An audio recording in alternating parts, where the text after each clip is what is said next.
Vamos falar de futebol e quem tá por aqui é o menino da bola, Anderson Batista. Bom dia, Anderson. Bom dia, Moisés. Bom dia, ouvintes da Vicência FM. Quarta-feira de muitos destaques do futebol de Pernambuco. Vamos falar um pouco a respeito do esporte e essa expectativa para o jogo do próximo domingo, frente à equipe do Santos. Isso aí, Anderson Batista. Vamos começar a falar do Leão da Praça da Bandeira, que agora se prepara para o último jogo, o jogo decisivo, para sua permanência, sim ou não. E ontem o time desembarcou, né, aqui em Recife, e agora é só pensar no Santos e torcer também, como eu já disse, torcer para que os resultados possam ser positivos também para o lado da Ilha do Retiro, né, Anderson Batista? Exatamente, a expectativa do torcedor é que o esporte possa adquirir um bom resultado diante do Santos, até pelo que o campeonato apresenta para as duas equipes neste momento.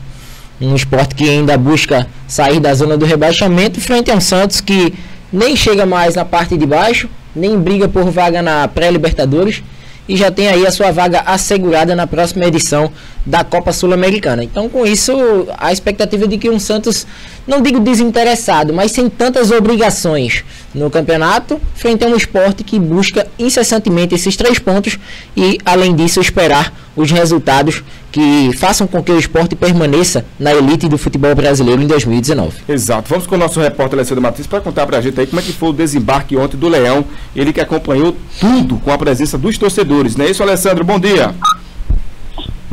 Bom dia, Moisés. Bom dia, Anderson Batista, amigos da Rádio Vicência FM. Pois é, ontem teve a chegada, né, dos rubro-negros aqui na capital pernambucana. Esporte que teve um resultado bem interessante, um empate lá em São Paulo, né, de acordo com o que a gente já imaginava, que a gente pelo menos tinha como opção, um resultado bem positivo em virtude das circunstâncias, né, mais ainda, e do pênalti que o goleiro Maílson, o jovem competente Maílson aí, vem se destacando, buscou lá, não foi mal batido sim, mas qual goleiro que não tem sorte, né, para vencer na vida? Tem que ter sorte. Então, os jogadores chegaram ontem, o voo atrasou um pouco, estava marcado para às 11 horas e 50 minutos, o voo chegou 12 horas e 30 minutos, perto disso, 12h30, 12h31, mas arredondando 12h30 da manhã, então, ao meio-dia, melhor dizer, meio-dia e 30.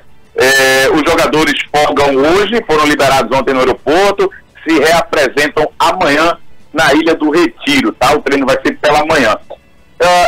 Muitos torcedores estiveram lá, inclusive uma torcida organizada do esporte, a jovem do esporte esteve presente, que teve maior número. A festa foi interessante, foi bonita, né? O aeroesporte, vamos dizer assim, não foi aquele aeroesporte do auge, né? Aí de certas campanhas, certas fugas de rebaixamento e recebimento aí de títulos, mas foi um aeroesporte interessante, a energia que foi passada para os jogadores, e nesse sentido, o Hernani, que foi para a coletiva de imprensa, foi escolhido pela assessoria do esporte, falou com a gente a respeito dos adversários, falou com a gente também a respeito da força do torcedor rubro-negro, da importância que vai ter esse torcedor nas arquibancadas da ilha no próximo domingo contra o Santos. Santos esse, que o Anderson deve colocar daqui a pouco pra gente, o Santos que não vem com esse interesse todo aí no jogo, porque não tem mais o que buscar, né? Inclusive, há informações de que venha jogadores aí da base, jogadores aí para mostrar serviço, para começar a se colocar, né, no ambiente do futebol profissional. Mas vamos ouvir agora o que o zagueiro Hernando colocou pra gente aqui a respeito da torcida e a respeito também dos adversários nessa reta final do Campeonato Brasileiro. A gente não queria tá vivendo essa situação, né, depender de outros resultados. Mas infelizmente a gente não conseguiu o resultado que era a vitória diante de São Paulo e culminou nessa situação de depender de outros resultados. Mas primeiramente a gente tem que fazer a nossa parte. Se a gente não fizer a nossa parte não vai adiantar de nada. De repente os outros jogos acontecer, os resultados que podem favorecer-nos e a gente não conseguir vencer o Santos. Então acho que primeiro é focar no nosso jogo. É um jogo difícil diante de um Santos que tem uma equipe muito qualificada. E o intuito é esse, preparar bem aí esse restinho da semana para que possamos conseguir fazer um bom jogo, uma boa vitória, para que depois aí do término do jogo a gente possa ver o que pode acontecer. um bom jogo e uma boa vitória. E como eu já disse ontem, né? O negócio é vencer o Santos e deixar aí as coisas acontecerem aí nos outros jogos, né, Anderson? Mas o importante, porque assim não vai adiantar nada torcer para que o Fluminense vença a equipe do América, que o São Paulo vença a equipe da Chapecoense, né, e que o Ceará vença o Vasco se o Sport empatar ou perder o jogo para o Santos, né?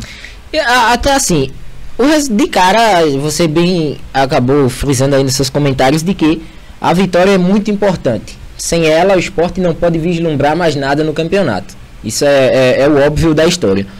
E eu observo ainda, além disso, resultados palpáveis para que o Sport conquiste essa vaga fora do Z4.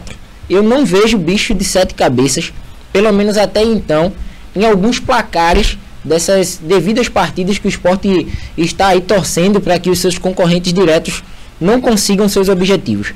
Observando a situação do Fluminense, né, a gente viu que o Fluminense nos últimos jogos teve 3 confrontos diretos em casa contra adversários da parte de baixo da classificação. Ele também está inserido nesse contexto. Ceará, Sport e a equipe do Vasco da Gama, que por sinal foi a única a vencer o Fluminense, mas em se tratando de um clássico, a gente deixa um pouco de lado e também leva em conta a campanha do América Mineiro jogando fora de casa. Não é uma das melhores campanhas, não é o visitante que incomoda os adversários. É uma equipe que, no máximo, consegue um empate atuando fora de casa, e um empate para este contexto está muito bom, está de bom tamanho para o Sport.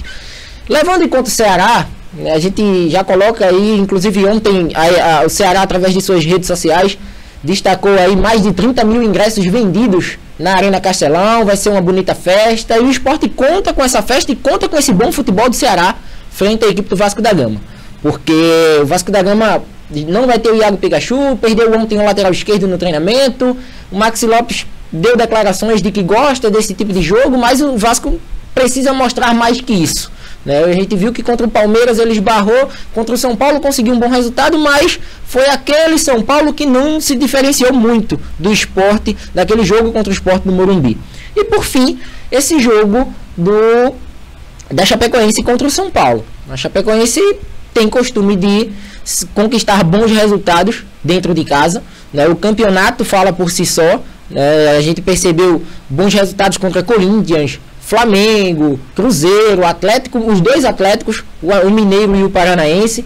E a Chapecoense tem aí a forma de fazer bons jogos em casa contra grandes equipes do campeonato. Então há essa expectativa de que a Chapecoense, quem sabe, até possa surpreender o São Paulo.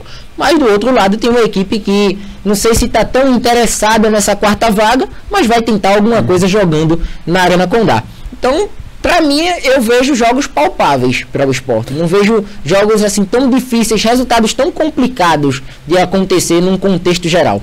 Bora para a matemática aqui, Alessandro e Anderson Batista. Vê só, eu queria perguntar para os dois, por exemplo, se a equipe do América vencer o Fluminense, a Chapecoense perder seu jogo para o São Paulo e o Sport vencer o Santos, o Sport sai da zona? Depende do jogo do Ceará contra a equipe do Vasco. Porque são 3 partidas para 2 resultados possíveis, até porque o Sport hoje é o 18º colocado. Então precisa de que 2 dos seus concorrentes que estão acima na classificação, eles percam os seus devidos postos e o Sport ultrapasse, no mínimo, fique ali no 16º lugar. Então seria assim, Fluminense perdeu, Vasco perdeu, Chapecoense perdeu, o América vencer. Aí o Sport vencer, sairia e rebaixaria o Chapecoense ou o Vasco ou o Fluminense? No caso é o seguinte, o Vasco, pelo andar da carruagem, é a equipe que, se não fizer a sua parte, tem grandes chances de cair para a segunda divisão novamente. E daí eu acho que o Vasco vai nessa, viu? Deixa eu só botar minha colher aí nessa sopa. Pelo que o Anderson falou, também acho os resultados bem factíveis de acontecer. Agora, lógico, o Sport vencendo também é factível de acontecer. O Santos vem sem interesse no Campeonato Brasileiro, com jovens, assim, não. Os jogadores vêm com pela vontade de aparecer. Claro que vem. Agora, contra isso, eles vão lutar. Falta de treino em grupo, falta de afinidade de jogadas, enfim, tudo isso conta, né? Numa partida, nervosismo, vai pegar uma ilha lotada. Então são fatores aí eu quis dizer entrosamento, não lembrava da palavra. Então a falta de entrosamento vai ser o principal empecilho aí desses Santos que venha para cá, independente dos garotos ou da turma de reserva que venha. Reserva já é bronca, então imagina colocar a garotada aí para encarar um esporte com vontade, um esporte dentro da Ilha do Retiro, lotado. Então acho bem factível aí do esporte vencer e que dê esse resultado, até porque, como o Anderson bem colocou aí, o Ceará quer porque quer, tem bicho grande aí, tem premiação grande para conquistar uma vaga na Sul-Americana. O Vasco, pelo que a gente vem acompanhando, não tem essa força toda. Não acredito num Vasco aí vencendo o Ceará. Pode acontecer? Claro que pode. Mas se eu fosse apostar, como eu sempre brinco aqui, em resultados, eu não acredito muito, acredito no Ceará, mas não acredito muito no jogo do América. Não acredito que o Fluminense vai conseguir algo, não. Eu fico ainda nessa dúvida. Mas a Chapecoense com São Paulo, em virtude da cobrança que está sendo realizada lá em São Paulo, a torcida, o próprio técnico que quer mostrar serviço, quer ficar com o time aí entre os 4, né, na vaga direta da Libertadores. Então, os jogadores também estão se cobrando muito, as informações que chegam para a gente são essas. Então, o jogo que seria para eles seria contra o Sport. Não conseguiram, então vão com tudo para Chapecoense. E cá para nós, entre Chapecoense e São Paulo, pelo menos no papel, antes de entrar no gramado e antes da partida, eu aposto, lógico, mesmo com as dificuldades que eu sempre achei lá em Chapecó, aposto no São Paulo, vitorioso. Só espero que o São Paulo não faça aquele joguinho de amiguinho que fez com o Vasco, viu? Eu já disse ontem, vou repetir novamente. São Paulo foi um jogo de amiguinho com o Vasco. Não, parece que estava preparando o Vasco para perder o jogo para o Palmeiras. Porque logo em seguida o Palmeiras, todo mundo sabia, era notório que o Palmeiras iria ganhar do Vasco e ia ser campeão. Das duas, uma. Eu tô com a expectativa de, caso o Sport não consiga o seu resultado diante do Santos, ele venha a ser rebaixado junto com o Vasco. Se o Sport consegue o seu resultado, eu vejo um Sport escapando com a Chapecoense, América, Vasco, Vitória e Paraná Clube rebaixados. Eu, assim, por todos os cálculos que já fiz, chances, probabilidades, até porque futebol tudo pode acontecer. É o único esporte onde o favorito ele não vai chegar, e a gente aí sabe que é diferente do basquete, é diferente do vôlei, é diferente de outros esportes onde o favorito vai vencer. Isso aí de cara a gente já tem essa ideia. No futebol não, pode acontecer as chamadas zebras, né? Isso é suscetível, sempre acontece, e pra mim eu tô com essas duas vertentes aí. Ou Vasco junto com o Sport, caso o Sport não vença, ou América e Vasco, porque eu não acredito particularmente no Vasco nem empatando na Arena Castelão diante do Ceará. Ô Alessandro, quem apita o jogo é o xará do Anderson e seu amiguinho? Daronco, meu querido Daronco, me encontrei com ele após o jogo contra o Vitória. Um bom juiz, não dá pra gente fazer, vem apitando bem, fase boa, tem preparo físico para isso, tá com uma visão boa, tudo em dia, e é um juiz que nas últimas partidas do Leão tem dado crédito aí para uma arbitragem bem de qualidade, né? Então, foi bem escolhido. Para finalizar aqui o assunto campo, Anderson Batista, a equipe do Santos, qual a garotada ali que o Sport tem que ficar de olho nesses meninos, né? Por mais que seja garotada, que queira mostrar seu valor, mas são meninos bem rápidos, né? Contra-ataque. Inclusive eu pude destacar alguns nomes de garotos que podem aparecer nessa lista de relacionados do Santos para essa partida do próximo domingo, e eu pude observar que, né, o Santos tem 8 desfalques até então para esse jogo contra o Sport. São 4 suspensos: o Gabigol, o lateral esquerdo Dodô, o volante Carlos Sanches e o volante Alisson. Eles tomaram amarelos e não estão disponíveis para essa partida. O zagueiro Lucas Veríssimo, o atacante Bruno Henrique e o meia Derlis Gonçalves estão fora por lesão. E o volante Renato, como a gente pôde acompanhar naquele jogo contra a equipe do Atlético Mineiro, se aposentou e não viaja com a delegação para a capital pernambucana. Os garotos que podem aparecer na lista de relacionados: Arthur Gomes, atacante; Anderson Ceará, meia; Kaique Rocha, de apenas 17 anos, zagueiro; o volante Guilherme Nunes e o atacante Felipe Cardoso, que inclusive marcou um dos gols na vitória contra o Galo.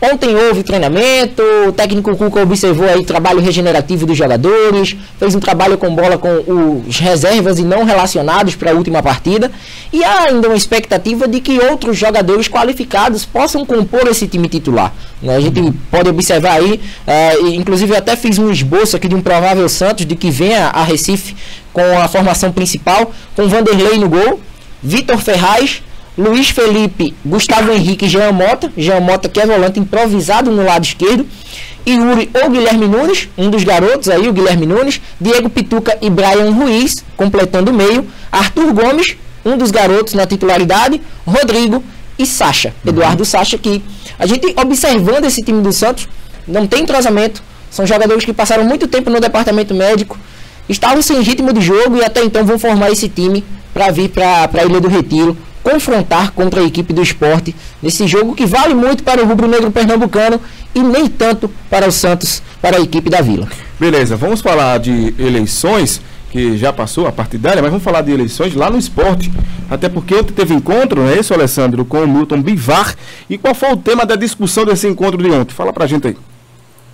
Segundo muitos rubro-negros e segundo alguns torcedores, o terceiro maior cargo do estado de Pernambuco vai estar em disputa aí nas eleições. A primeira é governador, segundo é prefeito e o terceiro, presidente do Esporte Clube do Recife. Mas vamos lá, falando sério agora. Muito bom. Nada mais. Você começou com um líder bem direitinho, viu? Você começou com esse líder legal agora aí para dar início a falar de eleições aí no esporte. Muito bom. Vamos lá, então. Alessandro. E há quem diga que é o segundo maior cargo, né? Antes até do prefeito do Recife. Mas vamos lá. Ontem houve a gente uma correria danada, fizemos a chegada do Sport, depois fomos convidados para ir lá na Ilha do Retiro, no restaurante Varanda, onde aconteceu a oficialização da candidatura da chapa de Milton Bivar, né, a chamada Sport do Povo. E ontem, para quem ainda não sabe, foi o último dia de inscrições das chapas. Nós temos 3 chapas, tá? Como acabei de falar, a Sport do Povo, que ela é encabeçada pelo candidato a presidente aí, o Milton Bivar.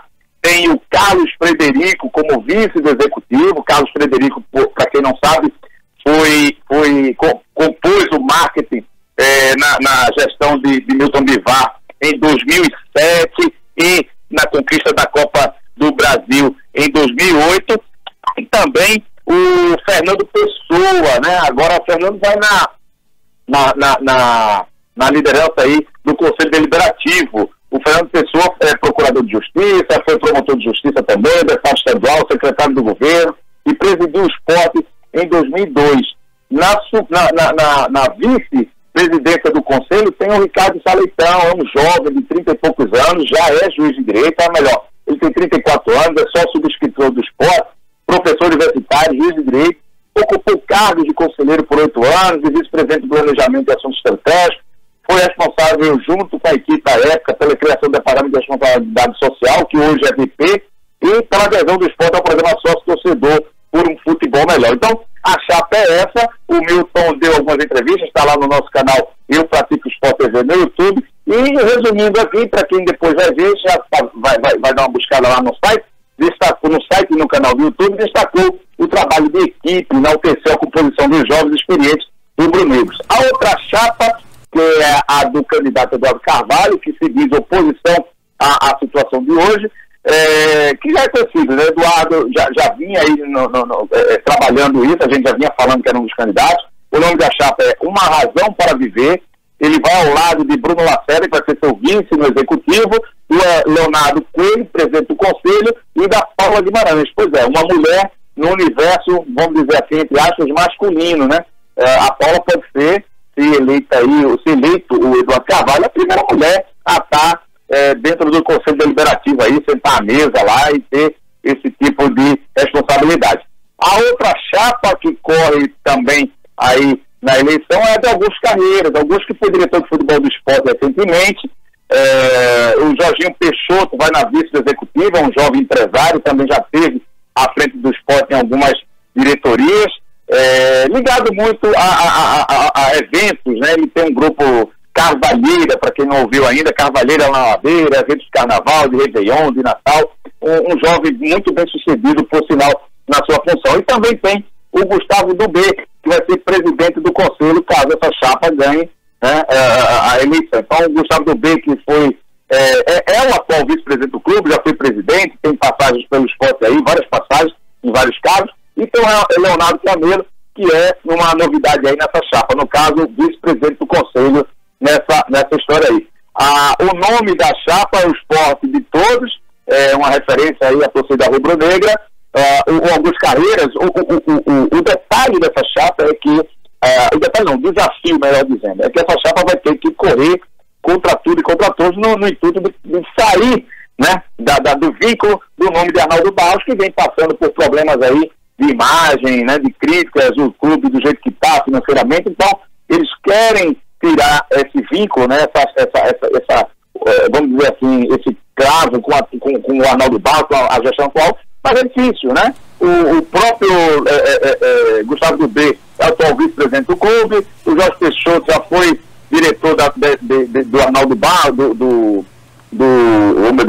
outro presidente, do João Humberto Martorelli, e também, enfim, então, o próprio candidato a presidente aí, o Augusto Carreira, foi diretor de futebol da atual gestão. Então não há como se desligar da situação, e essa vai ser a maior batalha. Contudo, porém, todavia, né, entretanto, como diria alguns amigos tirando onda comigo, o Augusto Carreira reconhece alguns erros, inclusive, abre aspas, ele diz para a imprensa, no caso hoje, está lá no site do Pratico Esporte, abre aspas, a nossa candidatura do torcedor, vamos trazer conceitos novos e experiência com a juventude. Temos consciência de alguns erros cometidos e precisamos ajustá-los. Fecha aspas, o candidato a presidente do esporte do biênio 2019-2020, o Augusto Carreiras. Então é isso, as notícias do futebol, e a gente vai acompanhar essa semana aí decisiva do Leão da Praça da Bandeira aqui com vocês, no canal Eu Pratico Esporte e no nosso site também, Eu Pratico Esporte. Beleza, Alessandro. Só para encerrar, né, já voltando para o assunto de futebol, uma notícia que chegou agora aqui para mim, é que o Brian Ruiz do Santos, que até então eu coloquei aqui na escalação, é dúvida para essa partida, né, por conta de uma virose, então pode ser o 9º desfalque do técnico Cuca para esse confronto contra o Sport. Beleza, boa, Alessandro, nos encontramos amanhã com mais informações, certo? Beleza, meu querido, um beijo para os amigos e amigas do saudoso Colégio Coração de Maria. Estarei lá hoje, presente nessa confraternização e aqui em Recife. E para quem está em casa, beijo para quem foi de beijo e abraço para quem foi de abraço. Abraços, essas foram as informações do Leão da Praça da Bandeira aqui na Rádio Vicência FM.